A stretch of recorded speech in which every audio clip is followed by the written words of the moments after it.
to the written path, where classic tales find new life in sound.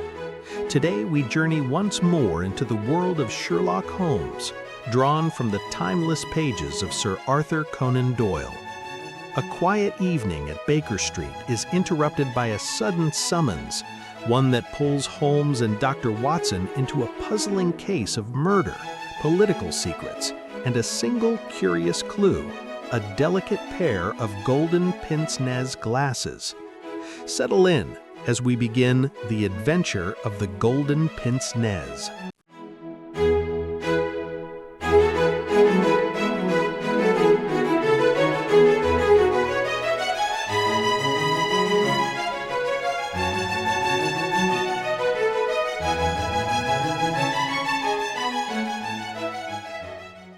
When I look at the 3 massive manuscript volumes which contain our work for the year 1894, I confess that it is very difficult for me, out of such a wealth of material, to select the cases which are most interesting in themselves, and at the same time most conducive to a display of those peculiar powers for which my friend was famous. As I turn over the pages, I see my notes upon the repulsive story of the Red Leech and the terrible death of Crosby the banker. Here also I find an account of the Addleton tragedy and the singular contents of the ancient British barrow.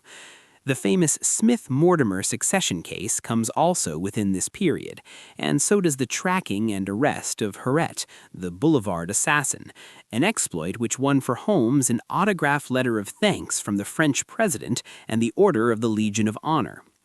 Each of these would furnish a narrative, but on the whole I am of opinion that none of them unite so many singular points of interest as the episode of Yoxley Old Place, which includes not only the lamentable death of young Willoughby Smith, but also those subsequent developments which threw so curious a light upon the causes of the crime.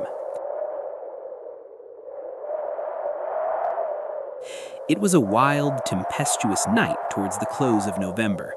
Holmes and I sat together in silence all the evening, he engaged with a powerful lens deciphering the remains of the original inscription upon a palimpsest, I deep in a recent treatise upon surgery. Outside, the wind howled down Baker Street, while the rain beat fiercely against the windows. It was strange there, in the very depths of the town, with 10 miles of man's handiwork on every side of us, to feel the iron grip of nature, and to be conscious that to the huge elemental forces, all London was no more than the molehills that dot the fields. I walked to the window and looked out on the deserted street. The occasional lamps gleamed on the expanse of muddy road and shining pavement. A single cab was splashing its way from the Oxford Street end. "Well, Watson, it's as well we have not to turn out tonight," said Holmes, laying aside his lens and rolling up the palimpsest. "I've done enough for one sitting. It is trying work for the eyes. So far as I can make out, it is nothing more exciting than an abbey's accounts dating from the second half of the 15th century. Hello! Hello! Hello! What's this?" Amid the droning of the wind, there had come the stamping of a horse's hoofs and the long grind of a wheel as it rasped against the curb. The cab, which I had seen, had pulled up at our door. "What can he want?" I ejaculated as a man stepped out of it. "Want? He wants us, and we, my poor Watson, want overcoats and cravats and galoshes and every aid man ever invented to fight the weather. Wait a bit, though. There's the cab off again. There's hope yet. He'd have kept it if he had wanted us to come. Run down, my dear fellow, and open the door, for all virtuous folk have been long in bed." When the light of the hall lamp fell upon our midnight visitor, I had no difficulty in recognizing him. It was young Stanley Hopkins, a promising detective, in whose career Holmes had several times shown a very practical interest. "Is he in?" he asked eagerly. "Come up, my dear sir," said Holmes's voice from above. "I hope you have no designs on us on such a night as this." The detective mounted the stairs, and our lamp gleamed on his shining waterproof. I helped him out of it, while Holmes knocked a blaze out of the logs in the grate. "Now, my dear Hopkins, draw up and warm your toes," said he. "Here's a cigar, and the doctor has a prescription containing hot water and a lemon, which is good medicine on a night like this. It must be something important which has brought you out in such a gale." It is indeed, Mr. Holmes. I've had a bustling afternoon, I promise you. Did you see anything of the Yoxley case in the latest editions? I've seen nothing later than the 15th century today. Well, it was only a paragraph and all wrong at that, so you have not missed anything. I haven't let the grass grow under my feet. It's down in Kent, 7 miles from Chatham and 3 from the railway line. I was wired for at 3:15, reached Yoxley Old Place at 5, conducted my investigation, was back at Charing Cross by the last train and straight to you by cab. Which means, I suppose, that you're not quite clear about your case. It means that I can make neither head nor tail of it. So far as I can see, it is just as tangled a business as ever I handled, and yet at first it seemed so simple that one couldn't go wrong. There's no motive, Mr. Holmes. That's what bothers me. I can't put my hand on a motive. Here's a man dead, there's no denying that, but so far as I can see, no reason on earth why anyone would wish him harm. Holmes lit his cigar and leaned back in his chair. "Let us hear about it," said he. "I've got my facts pretty clear," said Stanley Hopkins. "All I want now is to know what they all mean." The story, so far as I can make it out, is like this. Some years ago, this country house, Yoxley Old Place, was taken by an elderly man who gave the name of Professor Coram.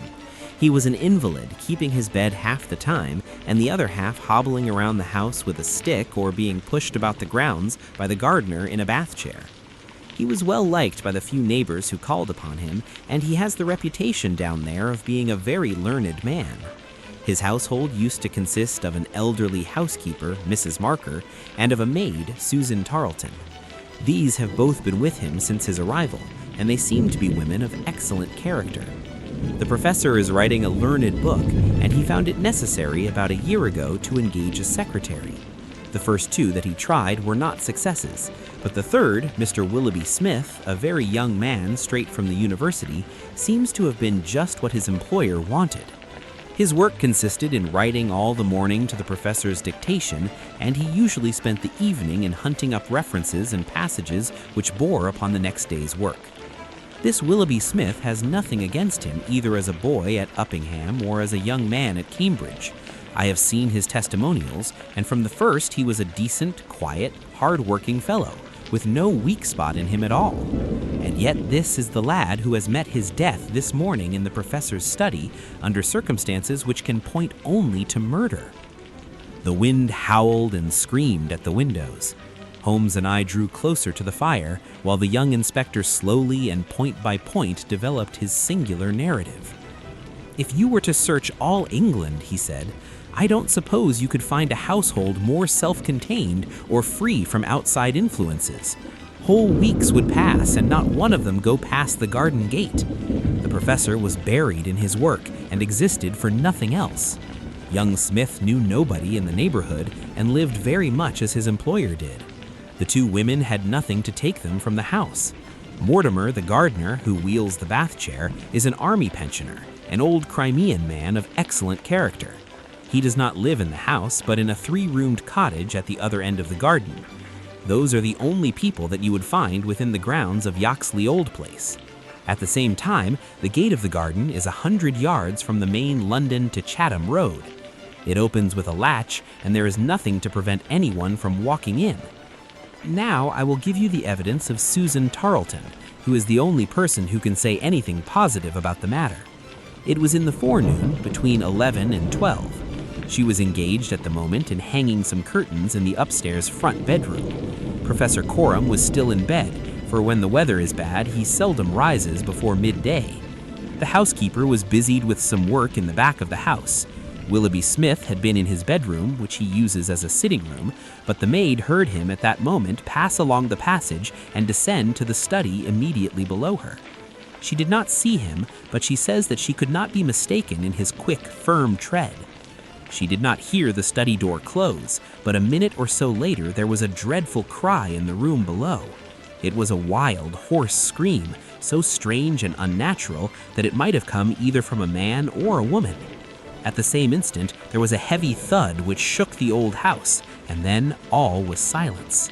The maid stood petrified for a moment, and then, recovering her courage, she ran downstairs. The study door was shut, and she opened it. Inside, young Mr. Willoughby Smith was stretched upon the floor. At first, she could see no injury, but as she tried to raise him, she saw that blood was pouring from the underside of his neck. It was pierced by a very small but very deep wound which had divided the carotid artery. The instrument with which the injury had been inflicted lay upon the carpet beside him. It was one of those small sealing wax knives to be found on old-fashioned writing tables, with an ivory handle and a stiff blade. It was part of the fittings of the professor's own desk. At first, the maid thought that young Smith was already dead, but on pouring some water from the carafe over his forehead, he opened his eyes for an instant. The professor! It was she! The maid is prepared to swear that those were the exact words. He tried desperately to say something else, and he held his right hand up in the air. Then he fell back dead. In the meantime, the housekeeper had also arrived upon the scene, but she was just too late to catch the young man's dying words. Leaving Susan with the body, she hurried to the professor's room. He was sitting up in bed, horribly agitated, for he had heard enough to convince him that something terrible had occurred. Mrs. Marker is prepared to swear that the professor was still in his night clothes, and indeed, It was impossible for him to dress without the help of Mortimer, whose orders were to come at 12 o'clock. The professor declares that he heard the distant cry, but that he knows nothing more. He can give no explanation of the young man's last words. The professor, it was she, but imagines that they were the outcome of delirium. He believes that Willoughby Smith had not an enemy in the world and can give no reason for the crime. His first action was to send Mortimer the gardener for the local police. A little later, the chief constable sent for me. Nothing was moved before I got there, and strict orders were given that no one should walk upon the paths leading to the house. It was a splendid chance of putting your theories into practice, Mr. Sherlock Holmes. There was really nothing wanting. Except Mr. Sherlock Holmes, said my companion with a somewhat bitter smile. Well, let us hear about it. What sort of job did you make of it? I must ask you first, Mr. Holmes, to glance at this rough chart, which will give you a general idea of the position of the professor's study and the various points of the case. It will help you in following my investigation. He unfolded the rough chart, which I here reproduce, and he laid it across Holmes's knee. I rose, and standing behind Holmes, I studied it over his shoulder. It is very rough, of course, and it only deals with the points which seem to me to be essential. All the rest you will see later for yourself. Now, first of all, presuming that the assassin entered the house, how did he or she come in? Undoubtedly by the garden path and the back door, from which there is direct access to the study. Any other way would have been exceedingly complicated. The escape must have also been made along that line, for of the two other exits from the room, one was blocked by Susan as she ran downstairs, and the other leads straight to the professor's bedroom. I therefore directed my attention at once to the garden path, which was saturated with recent rain and would certainly show any footmarks. "One moment," said Holmes. "Where does this path lead to?" "To the road." "How long is it?" 100 yards or so. At the point where the path passes through the gate, you could surely pick up the tracks. Unfortunately, the path was tiled at that point. Well, on the road itself. No, it was all trodden into mire. Tut tut. Well then, these tracks upon the grass, were they coming or going? It was impossible to say. There was never any outline. A large foot or a small? You could not distinguish. Holmes gave an exclamation of impatience. "It has been pouring rain and blowing a hurricane ever since," said he. "It will be harder to read now than that palimpsest. Well, it can't be helped. What did you do, Hopkins, after you had made certain that you had made certain of nothing?" "I think I made certain of a good deal, Mr. Holmes. I knew that someone had entered the house cautiously from without. I next examined the corridor. It is lined with coconut matting and had taken no impression of any kind. This brought me into the study itself. It is a scantily furnished room. The main article is a large writing table with a fixed bureau. This bureau consists of a double column of drawers with a central small cupboard between them. The drawers were open, the cupboard locked. The drawers, it seems, were always open, and nothing of value was kept in them. There were some important papers in the cupboard, but there were no signs that this had been. 10. tampered with, and the professor assures me that nothing was missing. It is certain that no robbery has been committed. I come now to the body of the young man. It was found near the bureau and just to the left of it, as marked upon that chart.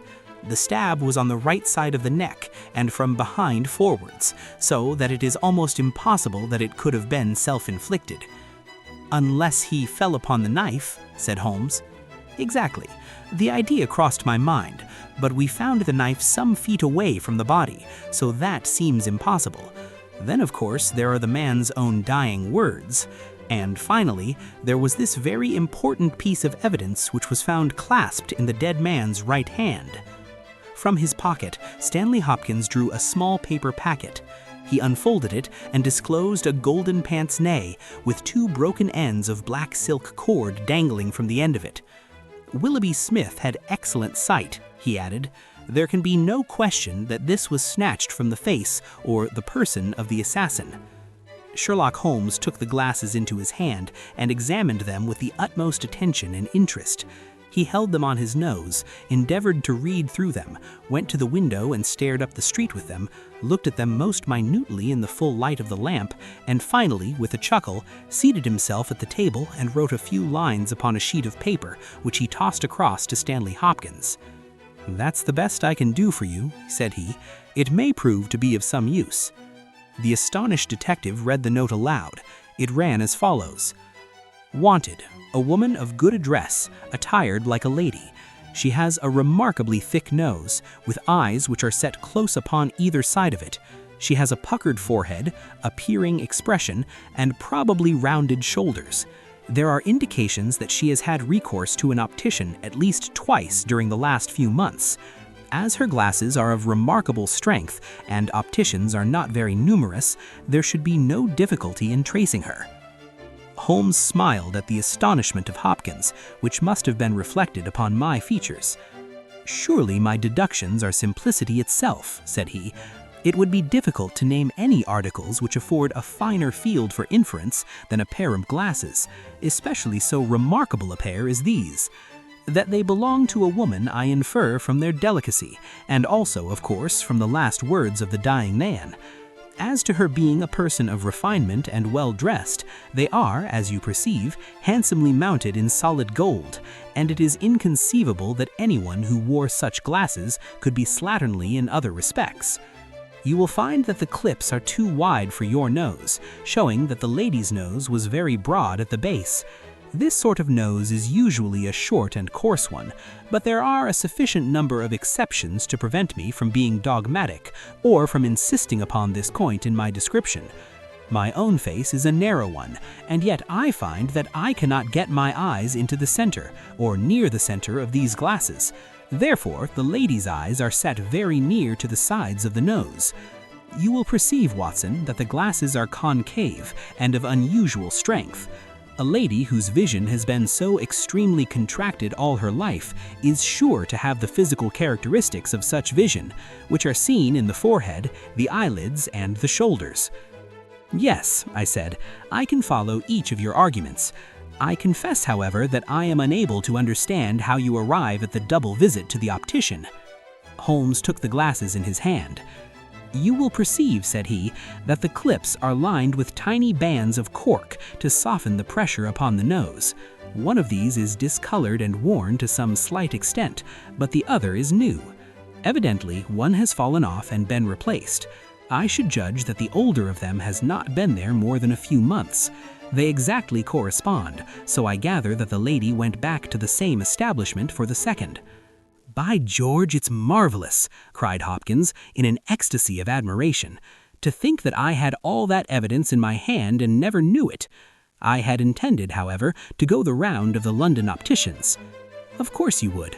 Meanwhile, have you anything more to tell us about the case?" "Nothing, Mr. Holmes. I think that you know as much as I do now, probably more. We have had inquiries made as to any stranger seen on the country roads or at the railway station. We have heard of none." What beats me is the utter want of all object in the crime. Not a ghost of a motive can anyone suggest.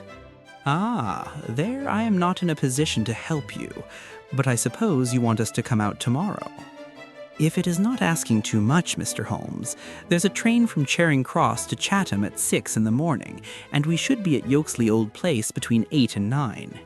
Then we shall take it. Your case has certainly some features of great interest, and I shall be delighted to look into it. Well, it's nearly 1, and we had best get a few hours' sleep. I dare say you can manage all right on the sofa in front of the fire. I'll light my spirit lamp and give you a cup of coffee before we start.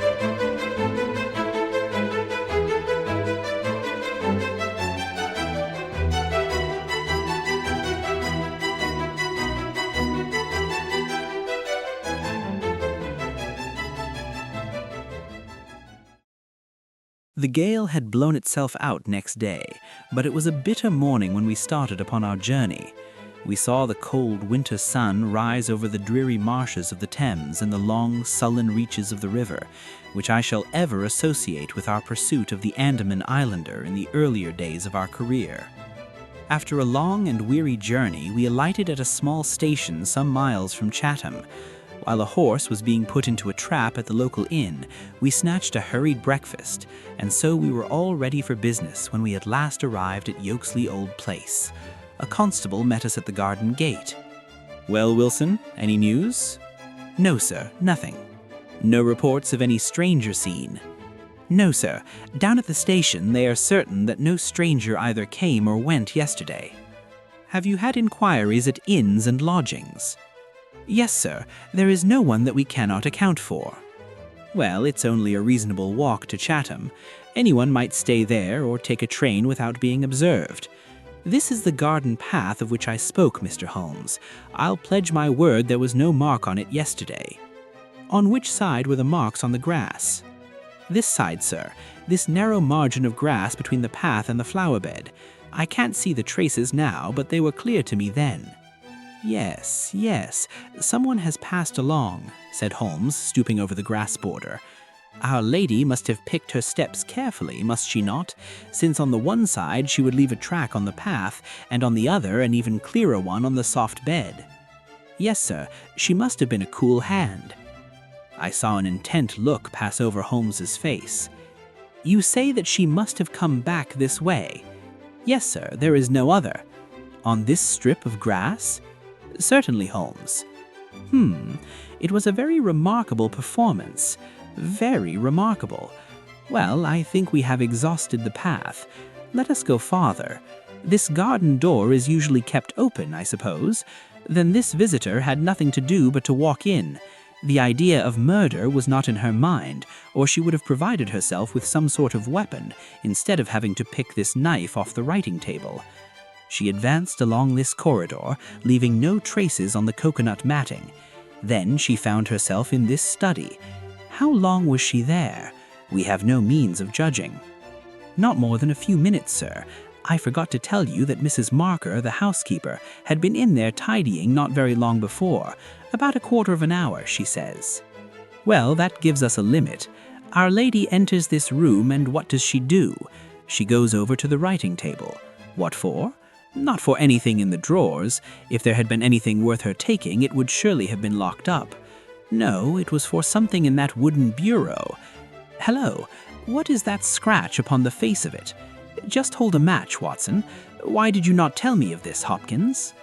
The mark which he was examining began at the brasswork on the right-hand side of the keyhole and extended for about 4 inches where it had scratched the varnish from the surface. "I noticed it, Mr. Holmes, but you'll always find scratches round a keyhole. This is recent, quite recent. See how the brass shines where it is cut. An old scratch would be the same color as the surface. Look at it through my lens. There's the varnish, too, like earth on either side of a furrow. Is Mrs. Marker there?" A sad-faced elderly woman came into the room. "Did you dust this bureau yesterday morning?" "Yes, sir." "Did you notice this scratch?" "No, sir, I did not." "I am sure you did not, for a duster would have swept away these shreds of varnish. Who has the key to this bureau?" The professor keeps it on his watch chain. Is it a simple key? No, sir. It is a Chubb's key. Very good. Mrs. Marker, you can go.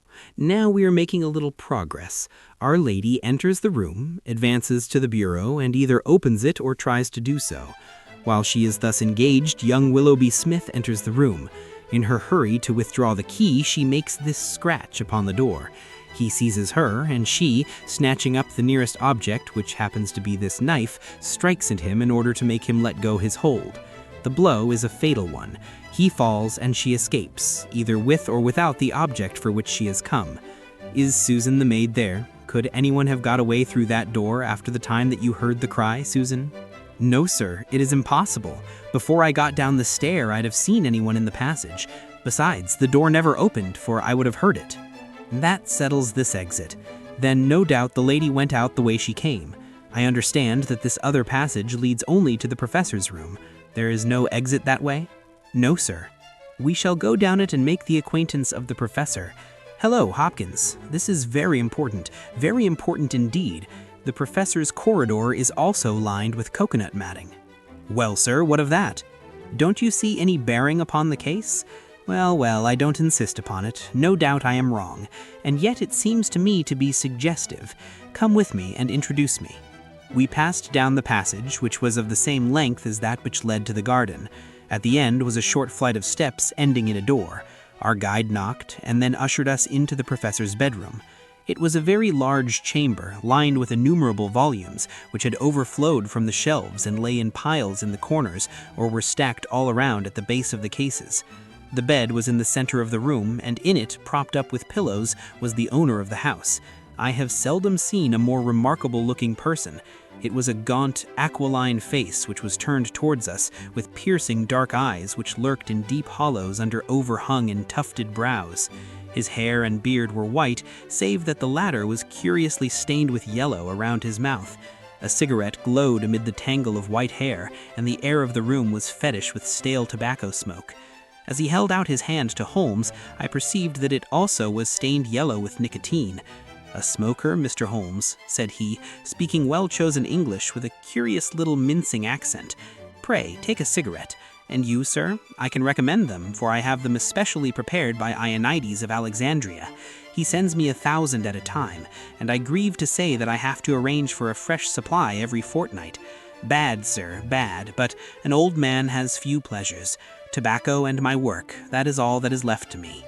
Holmes had lit a cigarette and was shooting little darting glances all over the room.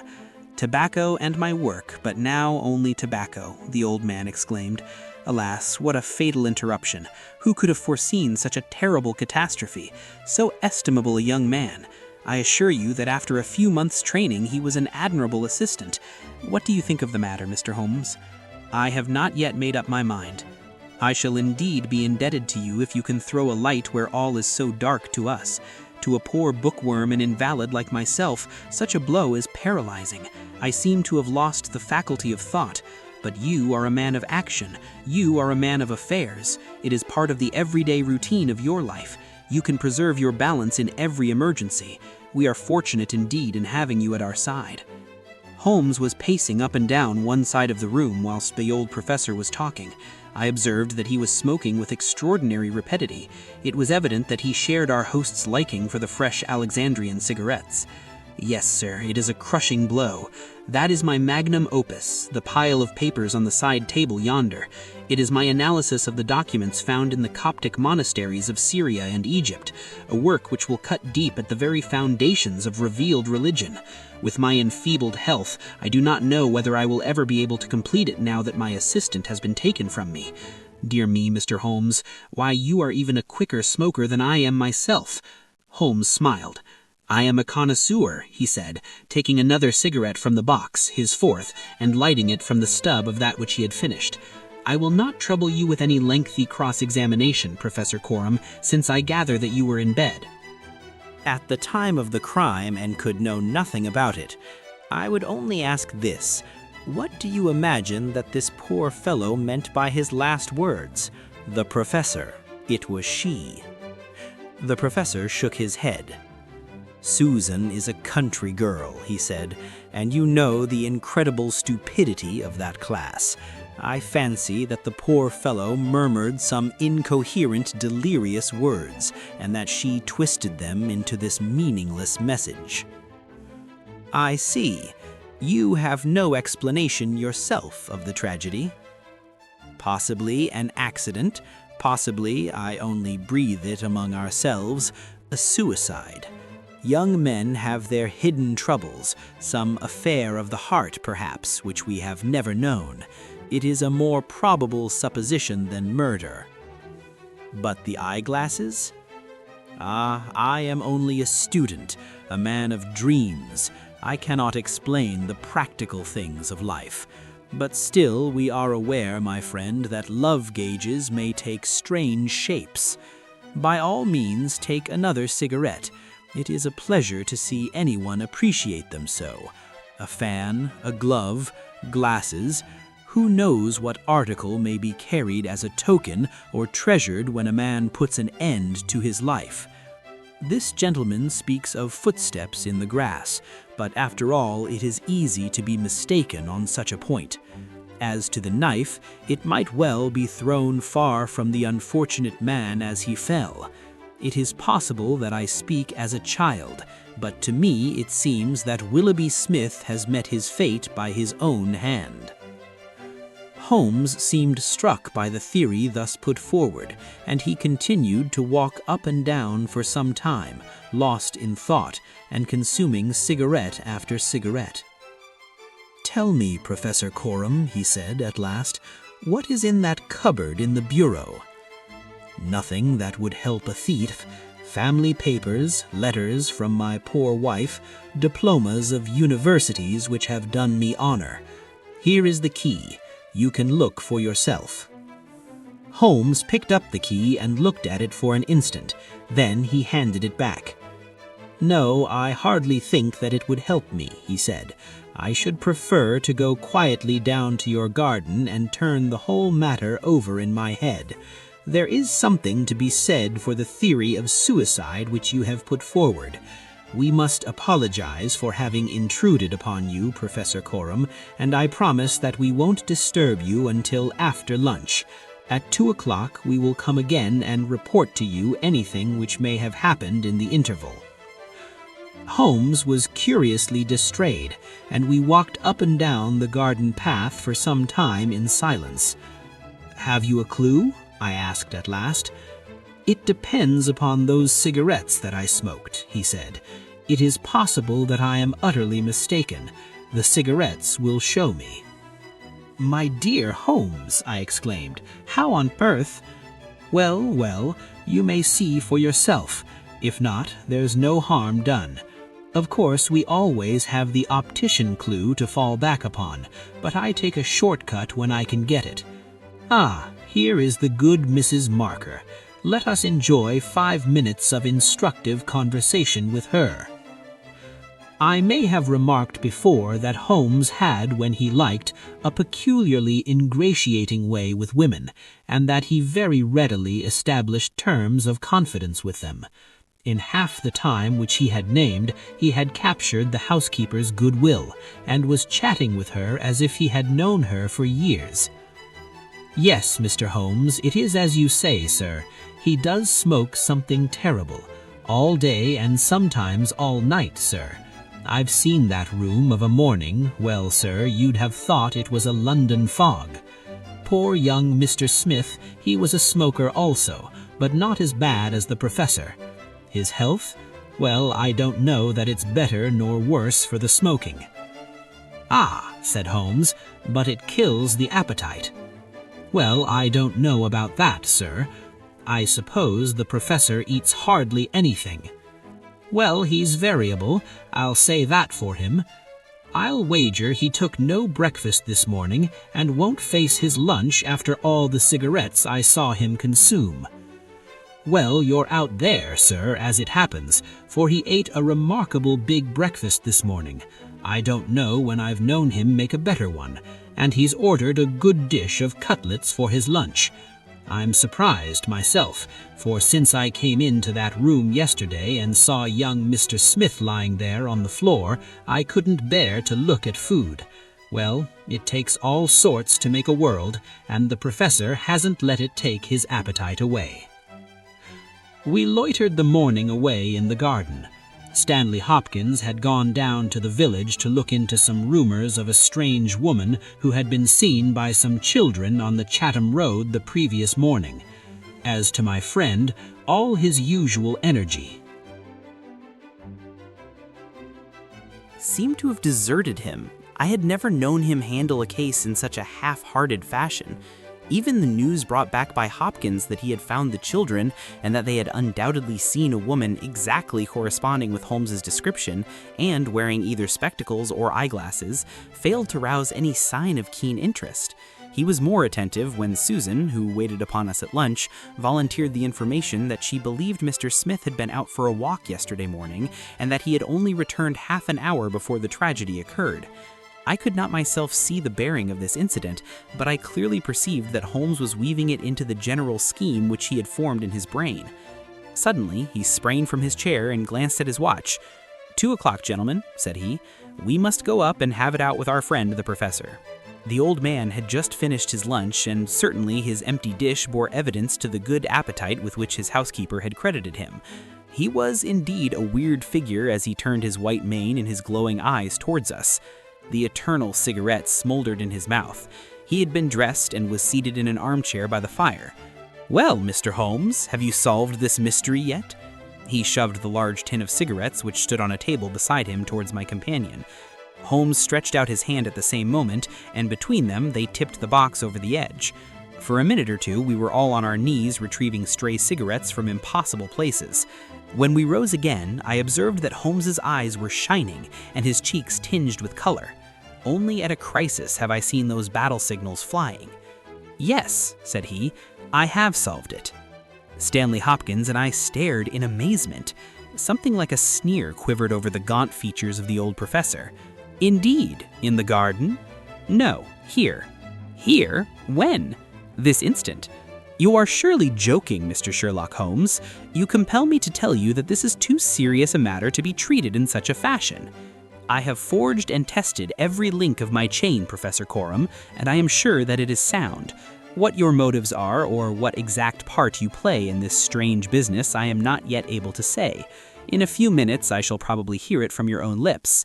Meanwhile, I will reconstruct what is past for your benefit, so that you may know the information which I still require. A lady yesterday entered your study. She came with the intention of possessing herself of certain documents which were in your bureau. She had a key of her own. I have had an opportunity of examining yours, and I do not find that slight discoloration which the scratch made upon the varnish would have produced. You were not an accessory, therefore, and she came, so far as I can read the evidence, without your knowledge to rob you. The professor blew a cloud from his lips. This is most interesting and instructive, said he. Have you no more to add? Surely, having traced this lady so far, you can also say what has become of her? I will endeavor to do so. In the first place, she was seized by your secretary and stabbed him in order to escape. This catastrophe I am inclined to regard as an unhappy accident, for I am convinced that the lady had no intention of inflicting so grievous an injury. An assassin does not come unarmed. Horrified by what she had done, she rushed wildly away from the scene of the tragedy. Unfortunately for her, she had lost her glasses in the scuffle, and as she was extremely short-sighted, she was really helpless without them. She ran down a corridor, which she imagined to be that by which she had come. Both were lined with coconut matting, and it was only when it was too late that she understood that she had taken the wrong passage, and that her retreat was cut off behind her. What was she to do? She could not go back. She could not remain where she was. She must go on. She went on. She mounted a stair, pushed open a door, and found herself in your room. The old man sat with his mouth open, staring wildly at Holmes. Amazement and fear were stamped on his expressive features. Now, with an effort, he shrugged his shoulders and burst into insincere laughter. All very fine, Mr. Holmes, he said, but there is one little flaw in your splendid theory. I was myself in my room, and I never left it during the day. I am aware of that, Professor Coram. And you mean to say that I could lie upon that bed and not be aware that a woman had entered my room?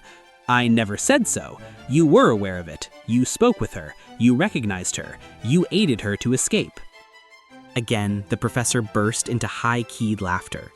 He had risen to his feet, and his eyes glowed like embers.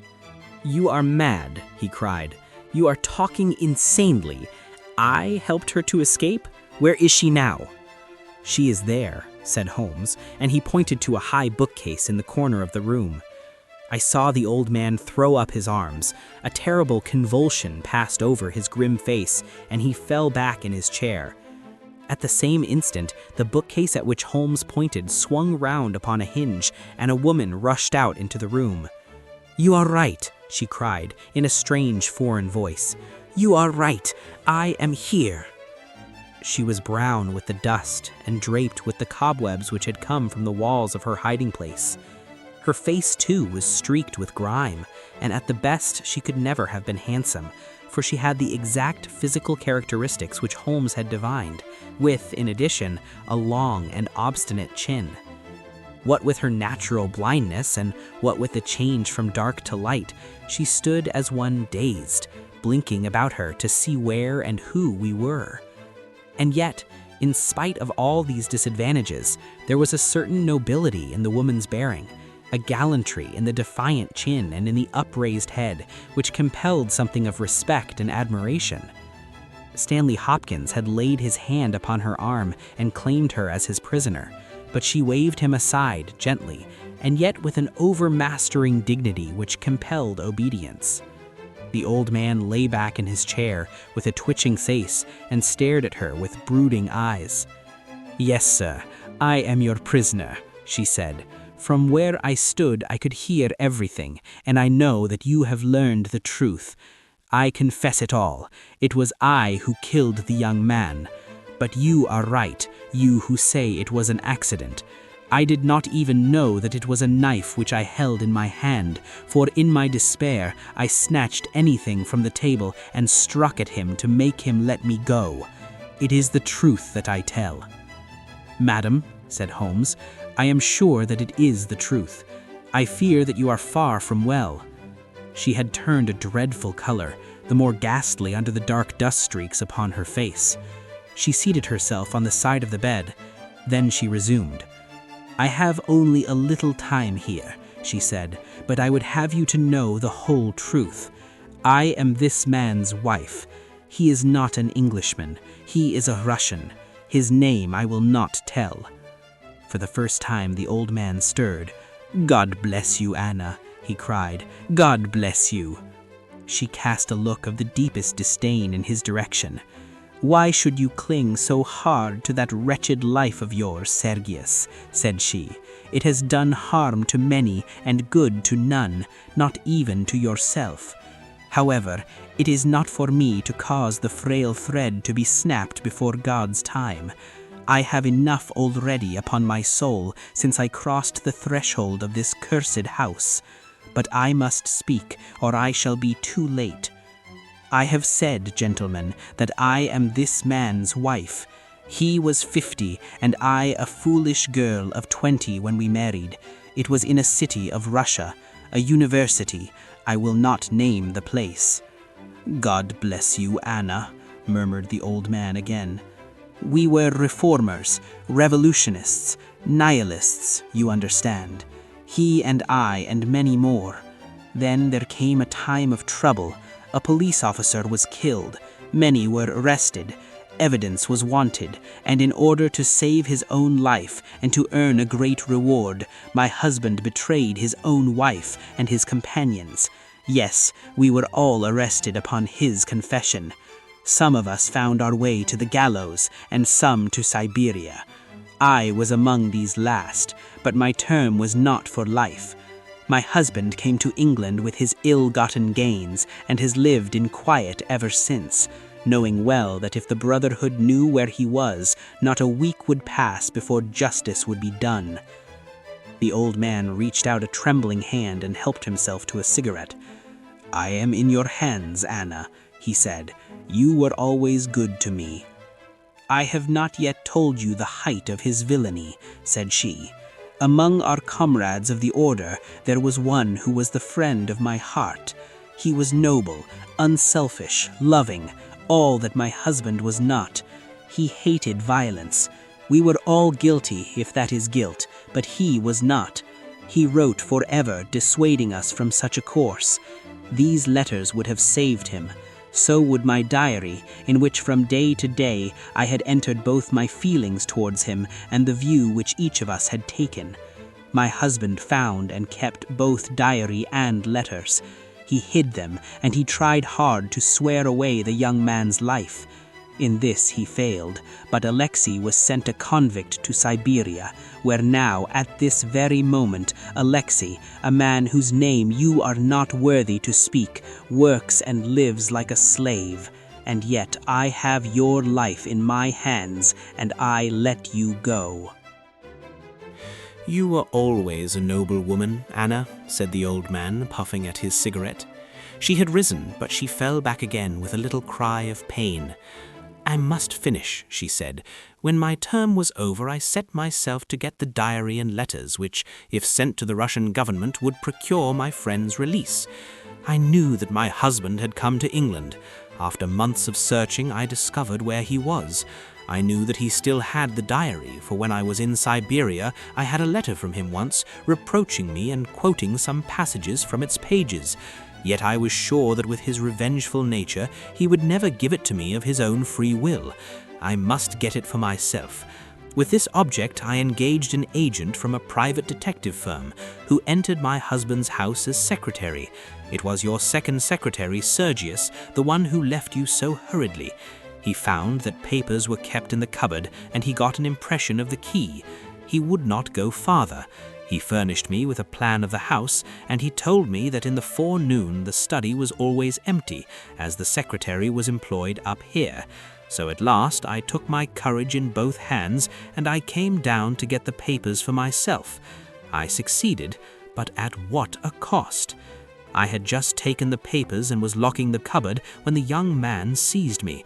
I had seen him already that morning. He had met me in the road, and I had asked him to tell me where Professor Coram lived, not knowing that he was in his employ. Exactly, said Holmes. The secretary came back and told his employer of the woman he had just met. Then in his last breath he tried to send a message that it was she, the she whom he had just discussed with him. "You must let me speak," said the woman in an imperative voice, and her face contracted as if in pain. When he had fallen, I rushed from the room, chose the wrong door, and found myself in my husband's room. He spoke of giving me up. I showed him that if he did so, his life was in my hands. If he gave me to the law, I could give him to the Brotherhood. It was not that I wished to live for my own sake, but it was that I desired to accomplish my purpose. He knew that I would do what I said, that his own fate was involved in mine. For that reason, and for no other, he shielded me.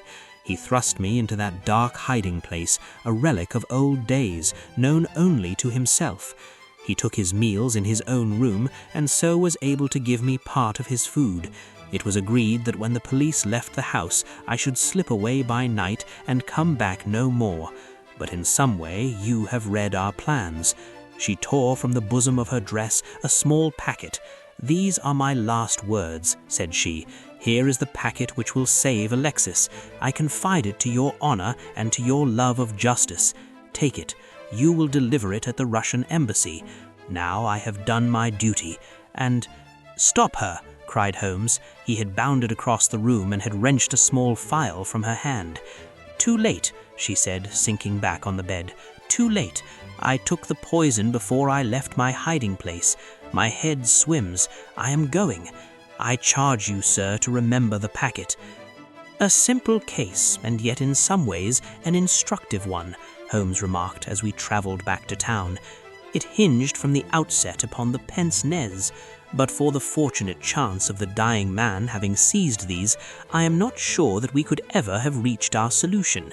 It was clear to me from the strength of the glasses that the wearer must have been very blind and helpless when deprived of them. When you asked me to believe that she walked along a narrow strip of grass without once making a false step, I remarked, as you may remember, that it was a noteworthy performance. In my mind, I set it down as an impossible performance, save in the unlikely case that she had a second pair of glasses. I was forced, therefore, to seriously consider the hypothesis that she had remained within the house. On perceiving the similarity of the corridors, it became clear that she might very easily have made such a mistake, and in that case it was evident that she must have entered the professor's room. I was keenly on the alert, therefore, for whatever would bear out this supposition, and I examined the room narrowly for anything in the shape of a hiding place. The carpet seemed continuous and firmly nailed, so I dismissed the idea of a trap door. There might well be a recess behind the books. As you are aware, such devices are common in old libraries. I observed that books were piled on the floor at all other points, but that one bookcase was left clear. This, then, might be the door. I could see no marks to guide me, but the carpet was of a dun color, which lends itself very well to examination. Therefore, I smoked a great number of those excellent cigarettes, and I dropped the ash all over the space in front of the suspected bookcase. It was a simple trick, but exceedingly effective. I then went downstairs, and I ascertained, in your presence, Watson, without your perceiving the drift of my remarks, that Professor Corum's consumption of food had increased, as one would expect when he is supplying a second person. We then ascended to the room again, when, by upsetting the cigarette box, I obtained a very excellent view of the floor, and was able to see quite clearly, from the traces upon the cigarette ash, that the prisoner had, in our absence, come out from her retreat. Well, Hopkins, here we are at Charing Cross, and I congratulate you on having brought your case to a successful conclusion. You are going to headquarters, no doubt? I think, Watson, you and I will drive together to the Russian embassy.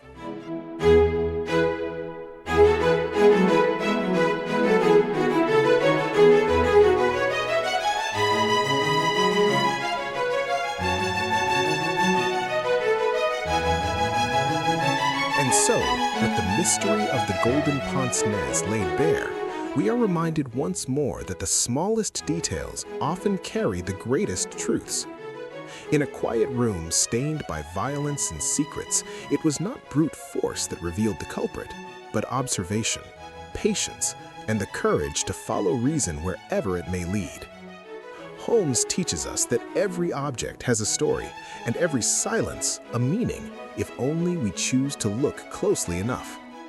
Justice, though delayed and imperfect, finds its voice through understanding, and compassion tempers even the sharpest intellect. Such is the endearing power of deduction and of the human mind itself. Thank you for walking this path of mystery with us. If you enjoyed this journey through classic literature, be sure to like, subscribe, and share so others may discover these timeless stories as well. Until our next tale, this has been The Written Path, where stories live on, one word at a time.